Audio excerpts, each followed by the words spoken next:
The importance of having a smoke alarm is to get early notification of a problem in the home. We've got a limited amount of time to get out of the house, and the smoke alarms give us that opportunity. By detecting the smoke, it detects the fire in the very early stages, and it can alert the occupant to the presence of that fire within seconds of it occurring. Hello, how you doing? I'm John with the fire department. We're here to check on your smoke alarms. Henrico Fire does have a program where we will provide free of charge to anyone who normally would not be able to afford one on their own, a smoke alarm.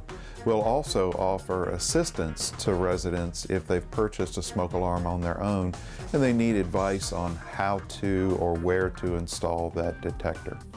When we go out to visit people in the community and we check on smoke alarms, I'm astounded sometimes at what we find. They're old and yellow. There's no batteries inside them. It's a false sense of security. The big thing we're emphasizing now is that working smoke alarms save lives. That's right. If you don't press the buttons, and if you don't make sure the batteries are changed, then you're fooling yourself.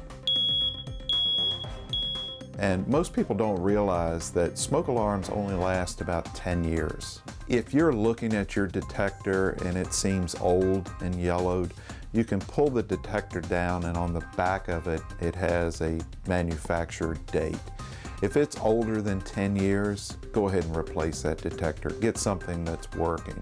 One of the new things out there now are 10-year alarms or 10-year batteries. One of the problems that we have is people are taking batteries out. The 10-year alarms are sealed, so you can't remove the battery. And if you don't have one of those kind and you have a 10-year battery and you don't take that battery out, then you've got 10 years of service. It eliminates the hassle of changing the battery every 6 months. So what we recommend is that we have one smoke detector on each level of the home at least. The best case scenario is where we have a smoke detector outside of each sleeping area as well as one in each of the rooms. The optimal protection would be to have all of your smoke alarms interconnected. And that means that when one goes off, they all go off. So if you had a smoke alarm in your kitchen go off, it would also alert you in your bedroom. The amount of money that's spent on smoke alarms is worth it. Saving people's lives is what smoke alarms do. If they're energized and if they're young enough to do their job, they keep people safe.